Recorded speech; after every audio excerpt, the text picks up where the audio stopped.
Ok, salut à tous, j'espère que vous allez bien. Donc, on va essayer de poursuivre avec la formation. Donc là, maintenant, on va attaquer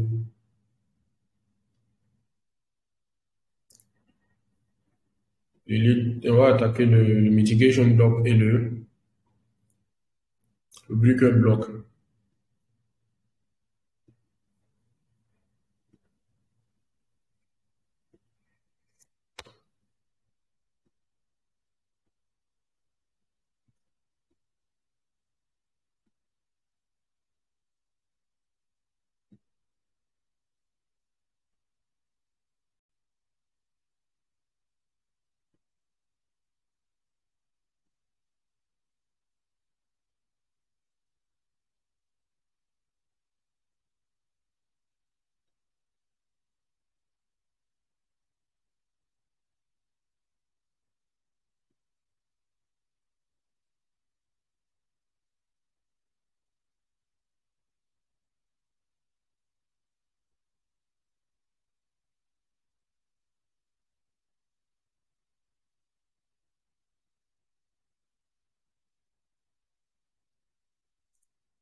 Ok,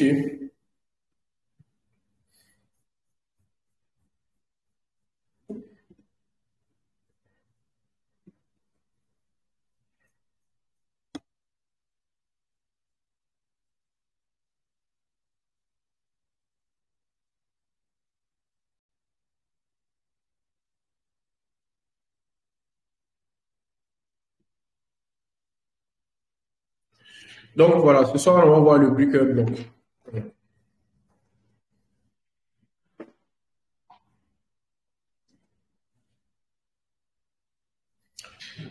Donc, le breaker block, bon, avant de commencer, on va poser la question à savoir s'il y a des questions par rapport à hier.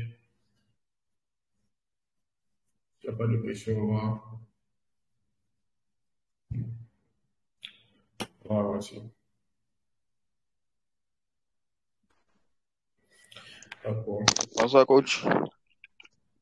Bonsoir, coach. Donc, on va voir le breaker block. Donc, le breaker block, c'est une pattern. Euh, la pattern, c'est quoi? Bonsoir, coach. C'est une confirmation d'entrée qu'on va voir le plus souvent sur notre zone de prise de décision. Donc, ce que je vous ai montré hier, on va dire, ce sont des concepts, ce sont des zones. Maintenant, ce que je vais vous montrer ce soir, ce sont des patterns. Les patterns, c'est quoi? C'est des configurations de marché qui, qui nous aident à connaître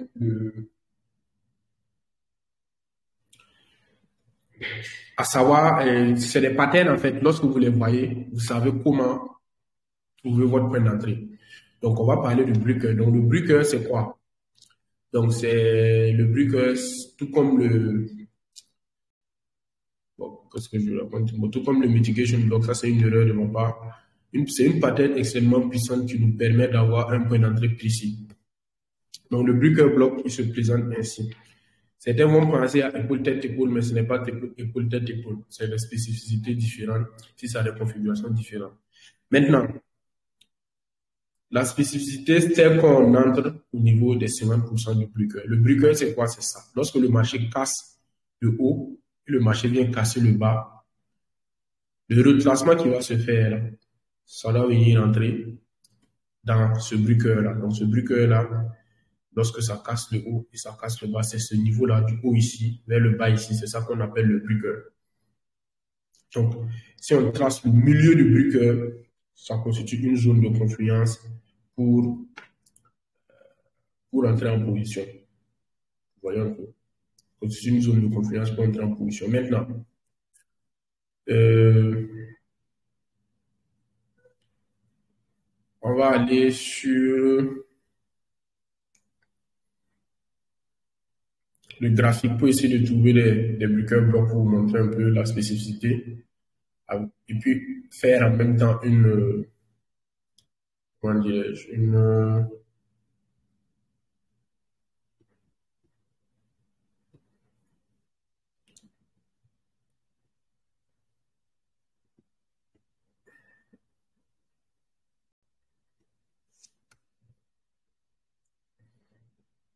Je vais soulever seulement pour voir si une conférence. OK.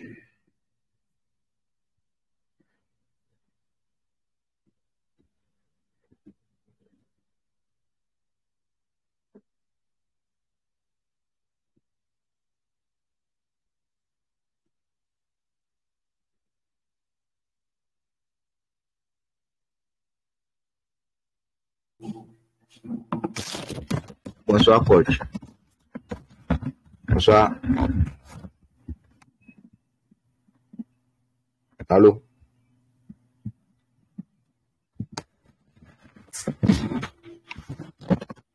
Et allô? Bonsoir. Faut couper d'abord. Ouais, là, tout simplement cette configuration ici. On a le marché qui arrive sur notre order block après avoir pris cette liquidité-là, ici. Donc, regardez ce niveau-là.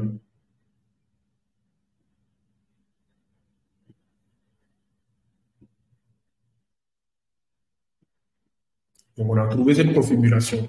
On a trouvé la prise de liquidité ici. Le marché est revenu sur notre order block. Qu'est-ce qu'on fait? On vient ici, on revient à M15.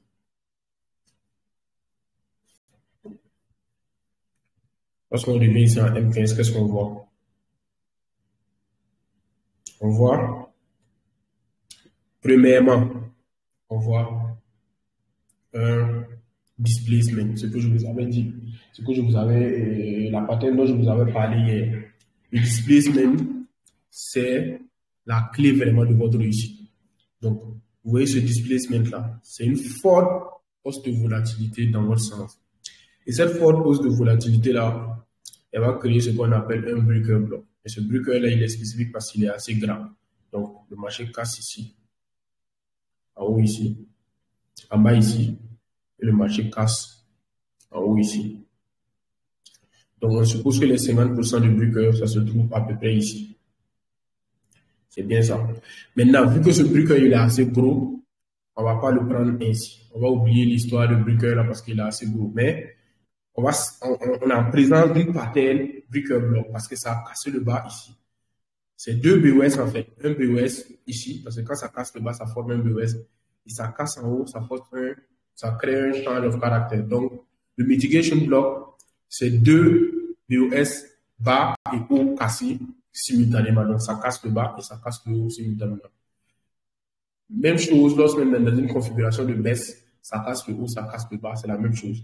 Maintenant, les notions que nous on a vues hier, c'est quoi? C'est que je n'ai pas. Qu'est-ce que les notions que nous on a vues hier? On a vu quoi? Que il y a. Attendez, donnez-moi une seconde, je vais configurer mon. Rapidement.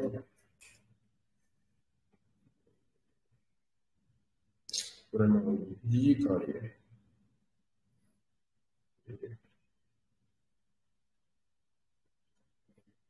Ok.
Ok. Donc, on peut continuer.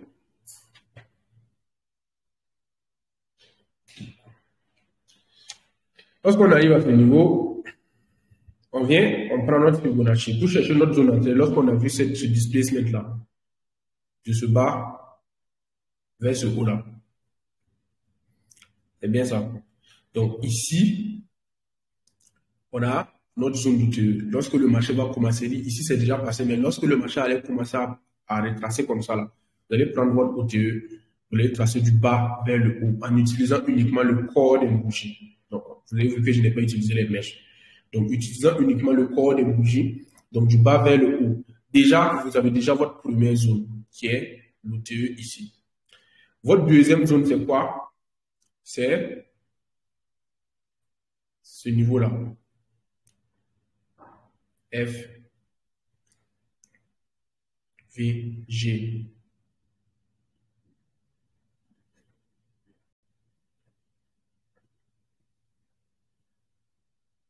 Ce niveau-là, FVG. Vous voyez un peu. Donc, assis, je situe ici. Donc, ça vient, ce displacement-là vient casser des structures. C'est ce que j'expliquais hier par rapport au displacement. Le displacement va venir casser des structures. Et lorsque ça vient casser la structure, on attend un retracement dans notre zone d'OTE et combiné à notre zone de fair value gap. Donc, c'est pour vous dire qu'il faut beaucoup de confluence. Il faut beaucoup de confluence. Premièrement, on a vu quoi? On a déterminé la pattern. On a vu que ce n'est pas... on a vu que la pattern, c'est un breaker block. Ensuite, on est venu, on a regardé si le displacement était bon. On a vu que le displacement effectivement était effectué et ça a cassé même les structures. Après ça, qu'est-ce qu'on voit? On voit que lorsqu'on trace notre OTE, notre zone elle est à peu près ici. Et au niveau de notre OTE, on voit encore une confluence qui est notre fair value gap ici. Le marché tombe dedans. Et lorsque le marché tombe dedans, vous entrez, même vous pouvez entrer au début même de la fair value gap ici. Vous mettez votre SL au-delà ici. Et maintenant, vous venez chercher les plus hauts ici. Voilà. C'est un peu ça l'explication. Maintenant, ce breaker bloc-là n'est pas assez clair. Il faut que je cherche un breaker bloc assez clair pour vous faire voir un peu.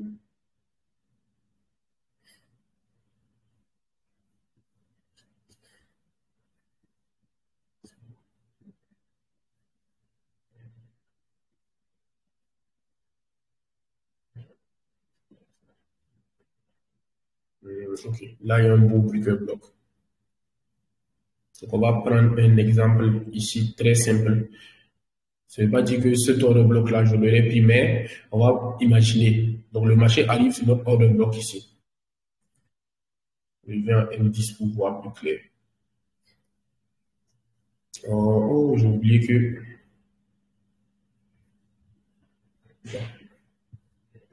Ok.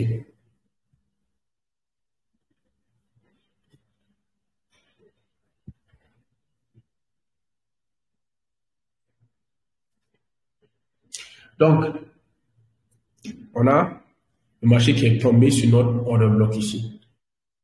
Et on voit quoi? On voit que on a vu que le marché casse en haut, DOS, le marché vient casser en bas ici. En ce moment, le marché, peut-être que le marché serait à peu près à ce niveau. On ne regarde pas sur ce niveau-là. Le marché serait déjà quelque part ici. Vous voyez un peu?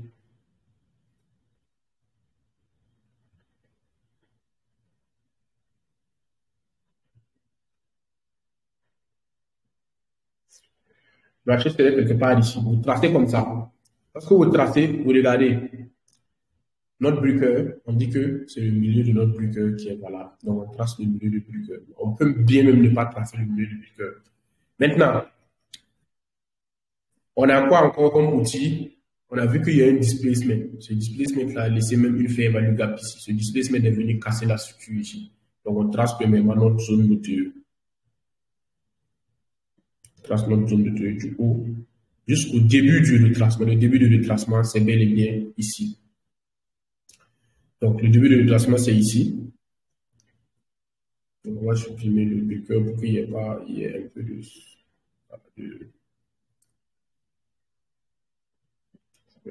un peu mieux.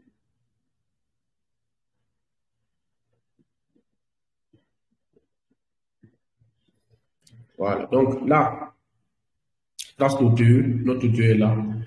Et je dis quelque chose, lorsque vous tracez l'OTE, vous ne pouvez pas prendre de position tant que l'équilibrium n'est pas atteint. L'équilibrium, c'est quoi? C'est ça. Les 0, vous voyez, les 0,5 là, ça constitue la moitié. Donc, tant que le marché ne rentre pas dans l'équilibrium, vous ne pouvez pas prendre. Peu importe la fair value gap, peu importe le BPR, peu importe la zone que vous allez trouver ici, en bas ici, tant que le marché ne dépasse pas les 0,5 ici, on ne peut pas entrer. Donc, il faut que le marché dépasse les 0,5 ici. Quitte à ne pas atteindre notre zone d'OTE, c'est une zone optimale. Ça veut dire que c'est une zone, je ne sais pas comment expliquer ça, veut dire que c'est une zone optimale. Donc, ici, il faut que le marché dépasse. Donc, si le marché dépasse les 50% et qu'il y a une zone ici de confluence, on peut entrer. Donc, on voit que notre zone d'OTE, elle est à peu près ici. Donc, le marché touche bien notre zone d'OTE. Donc, on a première des choses, displacement, cassure de structure, retour sur OTE. On a en plus de ça quoi? Une fair value gap ici. Une fair value gap ici. Ce trou-là. Donc, ce trou-là, il va être comblé. Au vu de tout ça, on a encore notre breaker ici. Donc, tout ça, ça se passe à l'intérieur de notre breaker. Donc, qu'est-ce qu'on fait? On vient ici. Tout ça, là, ça se passe ici. Donc, on sait que notre entrée, ça quelque part ici. Donc, on vient ici. On met notre entrée peut-être au niveau du début de la fair value gap ici. Qui va constituer aussi une zone qui est au-delà des 0,5. Donc, on entre ici, on met notre SL en haut ici, et on vient chercher les plus bas ici. Voilà. Donc, vous voyez un peu le breaker block. Ça, c'est le breaker block. C'est simple, c'est le breaker block qui est là. Ça, c'est le genre de confirmation que vous devez chercher sur le marché. C'est le genre de confirmation que vous devez chercher sur le marché comme ça. Ça, c'est le breaker block. Donc, ça, c'est un. On va voir le mitigation block. Maintenant, y a-t-il des questions par rapport au breaker block?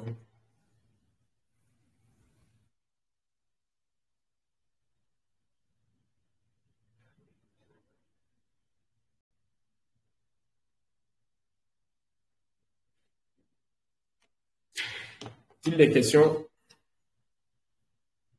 Donc, vous voyez un peu le rapport avec ce que je vous ai montré hier. Tout ce que je vous ai montré, c'est pour chercher les zones de confluence. Les zones de confluence, c'est quoi? C'est une zone qui nous donne plusieurs confirmations selon notre stratégie. Deux ou plusieurs confirmations. Voilà. Donc, soit dans la même zone, tu as OTE, FVG. Soit dans la même zone, tu as OTE, BPR. Soit dans la même zone, tu as OTE, fair value gap inversé. Soit tu as le breaker et puis une fair value gap plus l'OTE. Comment identifier le breaker block? C'est comment identifier le breaker block là que je viens de vous expliquer tout de suite. Comment le déterminer, comment l'identifier, c'est ce que je viens d'expliquer. C'est une pattern. Et j'ai dit quoi? Lorsque ça arrive sur votre zone de décision, c'est une pattern que le marché va matérialiser. Voilà. Le marché va matérialiser cette pattern. Ils sont au nombre de deux. La pattern, il y a le mitigation block et le breaker block. C'est le breaker block que je viens d'expliquer. Lorsque le marché arrive sur votre zone de décision, le marché va toucher, il va créer soit. C'est tout ça là qu'on appelle la pattern breaker block. Donc, remarquez très bien, lorsque le marché arrive sur votre zone de décision, soit il va créer un breaker block, soit il va créer un mitigation block. C'est ce que je vous explique en fait. Donc, comment identifier là, c'est assez vague. Pour ceux qui veulent poser des questions, vous pouvez juste décrocher votre micro et puis vous parler. Là, on va bien se comprendre.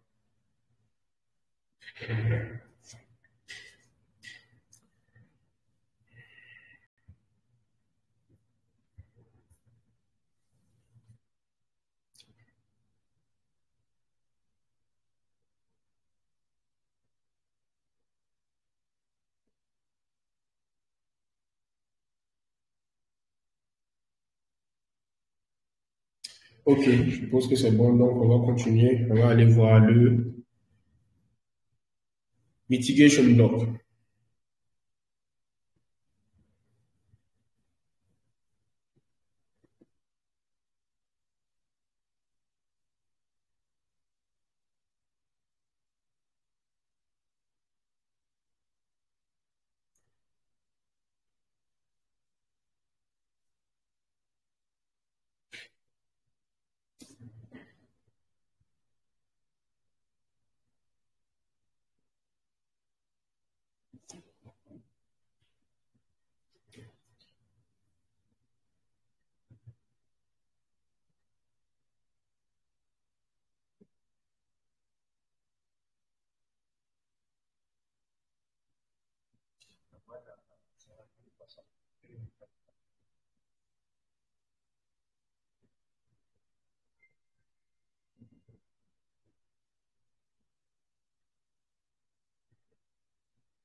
Désolé, je réponds à un message.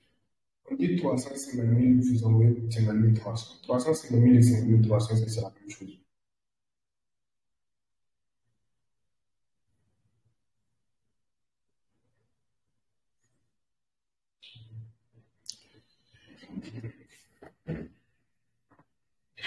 Ok, on continue. Donc, mitigation block. Le mitigation block est une pattern extrêmement puissante qui permet d'avoir des points d'entrée précis.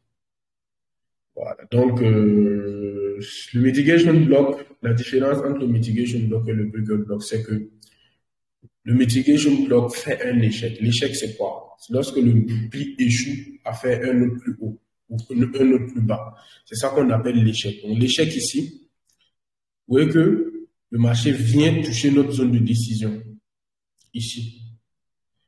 Et vous voyez qu'il y a ce mouvement-là, normalement, il doit venir faire un BOS, quelque part par là. Quelque part par là. Mais vous voyez que le marché n'arrive pas à dépasser ce niveau pour matérialiser le BOS. Vous voyez un peu.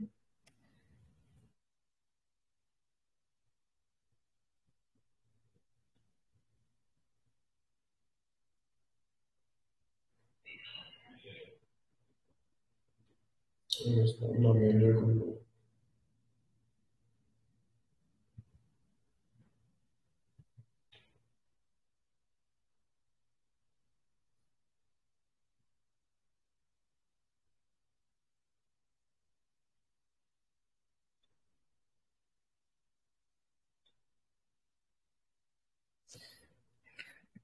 voilà, le marché hésite à faire un plus bas à ce niveau. Donc, à ce moment, le marché repart faire un displacement ici, tout en cassant la structure à ce niveau et revient maintenant chercher une zone d'entrée ici. Donc, ça, c'est la deuxième pattern. C'est la même chose lorsqu'il s'agit d'une vente. Maintenant, on va repartir sur la zone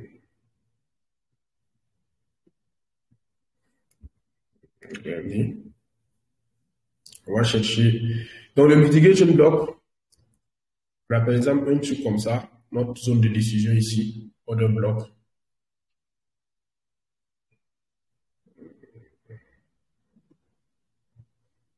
On a un truc comme ça, le marché qui arrive ici. Le marché arrive ici. Le marché arrive ici. Regardez le marché. Donc, vous voyez que, arrivé ici, vous voyez que chaque fois le marché a créé un plus bas ici. Ça, c'est une petite unité de temps, M15 ou M5 ou M10. Le marché a toujours créé des BOS ici. Mais arrivé ici, le marché n'a pas pu créer un BOS. Donc, c'est ça qu'on va rallier ici. On va rallier ici et on va appeler ça échec.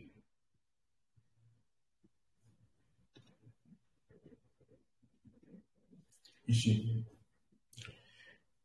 Vous voyez un peu? Donc, maintenant, le marché va revenir sur les zones qu'on a énumérées, soit OTE, soit fair value gap, soit fair value gap inversé, soit DPR. Touché et reparti. Maintenant, pour cette pattern-là, comment placer le SL? Le SL est toujours sous l'échec. SL est toujours ici, sous l'échec.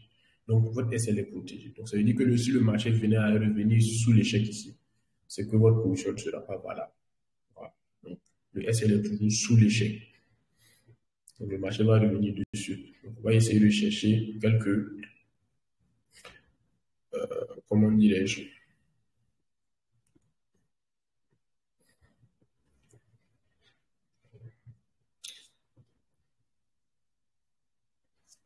quelques exemples.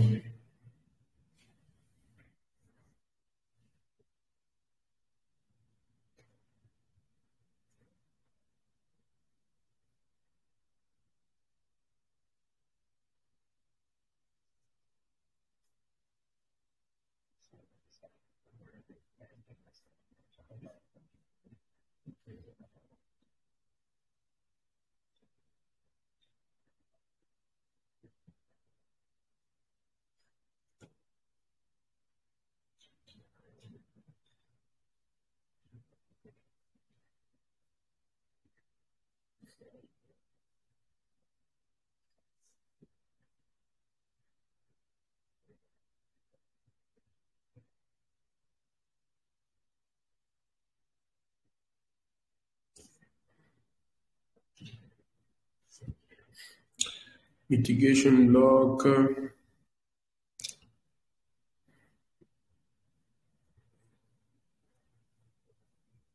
Bon, ça c'est un exemple de mitigation block.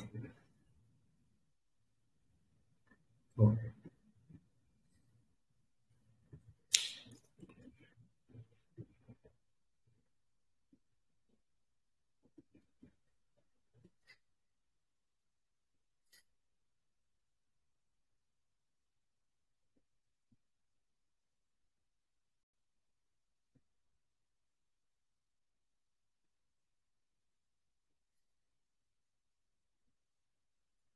Donc ici, le marché arrive sur la zone, ici. Le marché n'arrive pas à créer un plus haut ici. Donc, on a l'échec qui est ici. Check.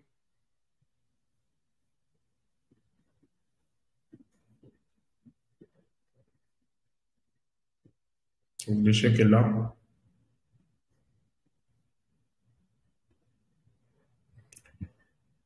Qu'est-ce que je suis en train de faire?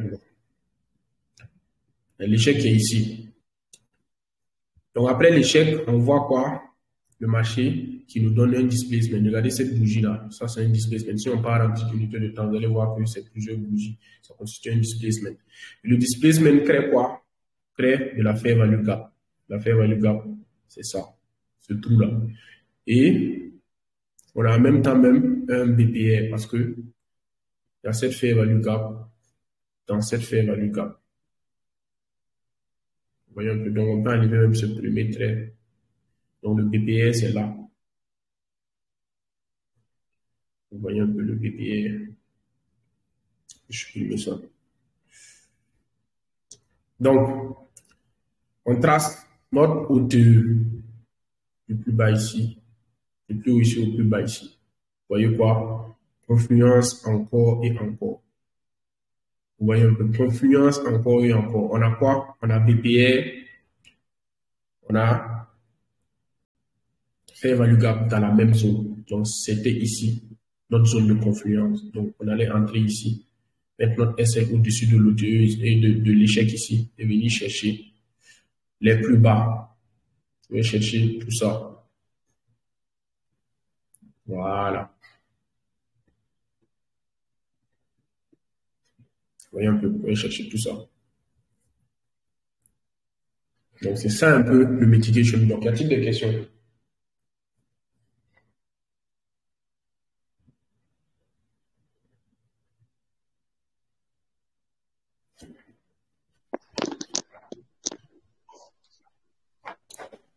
Des questions Non, par coach, rapport à pas ça? pour le moment.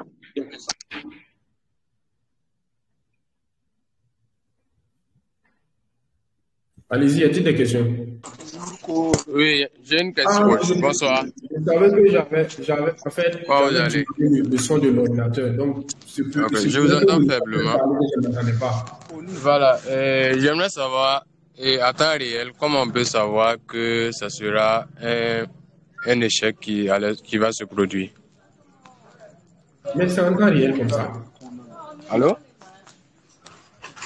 En temps réel, là, c'est quoi? C'est lorsque vous arrivez sur votre point de décision, vous attendez qu'une pattern se forme. Allô? Il y a une personne qui a parlé, attendez que les autres, attendez que je réponde. En temps réel, là, c'est quoi? Tu veux dire quoi par là? En temps réel, comment? Je ne comprends En temps pas. réel, lorsque le marché arrivera dans notre zone là, notre zone de décision, après avoir, et, ouais, après, ouais, dans la zone en jaune là. Mhm. Voilà, lorsque le marché arrivera là-bas et va retracer un peu et revenir, comment on peut savoir que ça sera un échec qui va se produire? On ne peut pas savoir que c'est un échec tant que ça se matérialise. Parfois, attendre que ça se matérialise. Quand toi, tu arrives sur une zone là, tu cherches de confirmation, non? Oui, Et ta confirmation, c'est quoi? C'est le mitigation block ou le breaker block. oui. Ok. Si ça casse en haut et ça vient casser en bas, c'est que c'est quoi?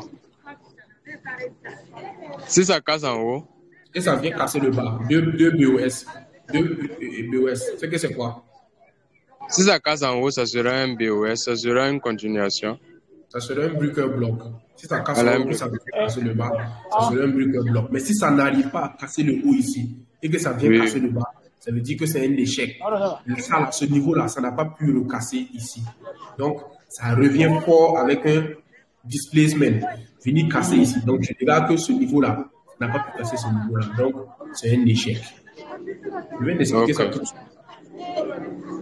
Ok. Ça va.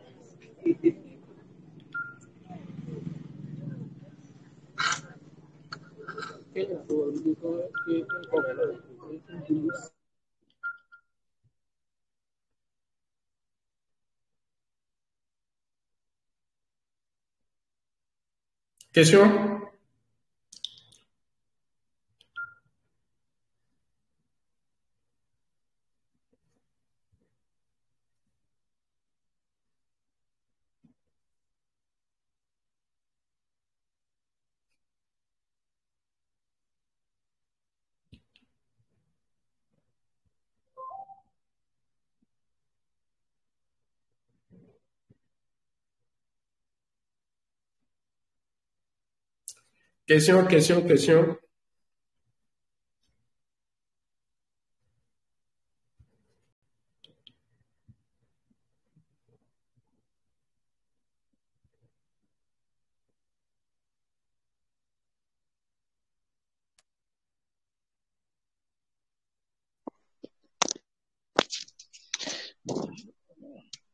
Coach, Oui. bon, pour moi, c'est parfaitement clair. Bon, pour le moment, il y a encore des questions. Mais comme le cours n'est pas encore fini, peut-être des questions peuvent survenir dans ma tête afin que je puisse les poser. Sinon, pour le moment, il n'y a pas de questions. C'est parfaitement clair, comme de l'eau de roche dans ma tête.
Il n'y a pas de questions? Donc, s'il n'y a pas de questions, vous allez essayer de bosser sur ça. Et voilà. Vous allez faire des exercices, vous allez envoyer, vous allez faire une analyse. Vous allez revenir. Lorsque le marché va arriver sur votre point de décision, vous allez essayer de trouver la pattern breaker block, vous trouver la pattern mitigation block, essayer de tracer l'OTE, voir s'il y a une fair value gap ou une fair value gap inversée, etc. Voilà. Et maintenant, si c'est en temps réel, vous prenez une position, si c'est pas en temps réel, si c'est le cours passé, vous faites des matérialisations et vous envoyez dans le groupe avec l'explication à l'appui.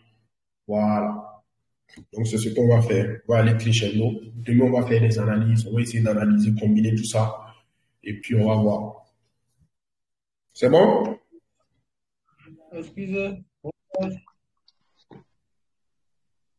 Il faut parler, je n'entends pas. Bonsoir, coach. Oui, bonsoir. Ouais, au niveau des différents patterns, breaker block et puis mitigation là. Bon, arrivé au niveau des points là, c'est quel time frame qui est plus préférable au fait?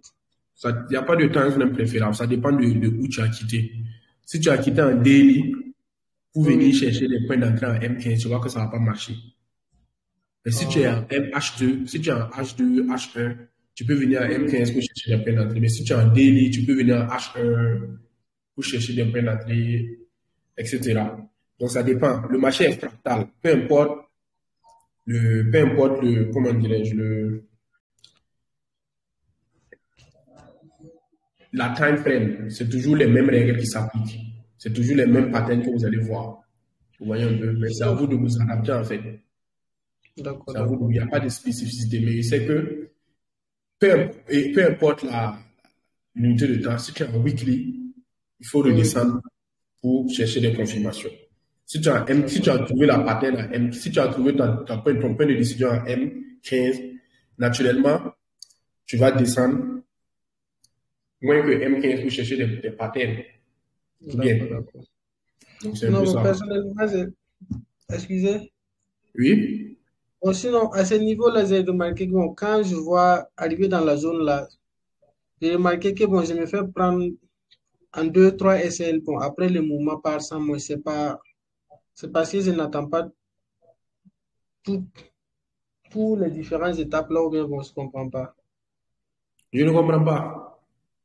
En fait, au niveau des points de décision là, souvent quand le prix arrive là-bas comme ça, bon, quand je prends une position, à travers les vidéos précédentes que j'ai regardées également, quand je prends la position, j'ai remarqué que bon, le marché peut me faire sortir 2 fois comme ça. Par exemple, au niveau de là où il y a les cercles là. Par exemple, s'il y a eu un peu de prise de liquidité, bon, moi je prends la position. Oui, c'est ce que je suis en train de vous apprendre. Je suis en train de vous apprendre à arrêter en fait. Ce n'est pas parce que tu as tracé une order block que tu vas rentrer sur une order block. Qu'est-ce qui prouve que l'order block elle est valide? Qu'est-ce qui prouve? Il n'y a pas d'order block valide, il n'y a pas d'order block sûr. C'est avec ces confirmations-là que tu vas pouvoir éviter tous ces pièges-là. C'est ce que je suis en train d'apprendre. Ça, on appelle ça des confirmations d'entrée. Le displacement, etc. Si toi tu arrives, tu as tracé toutes tes zones, le marché arrive sur ta zone de décision, toi tu prends directement position.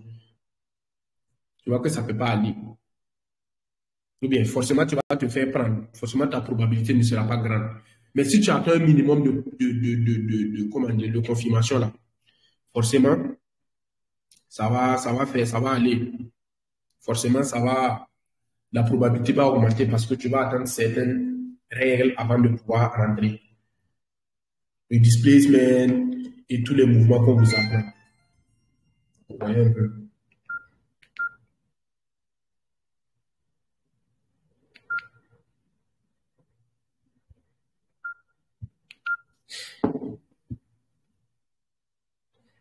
Donc bon. Oui. Ok, donc je pense que c'est bon pour ce soir et puis voilà, on va essayer de travailler avec ça demain toute la journée et puis demain soir on va essayer de faire la débat. Je vais voir l'analyse de tout un chacun demain. On va décortiquer ça ici, tous ensemble. Voilà. S'il y a des questions aussi, on va faire des analyses aussi. Alors que ça sera bon. Donc, d'ici là, portez-vous bien et je vous envoie l'enregistrement tout à l'heure. Excellente soirée à vous.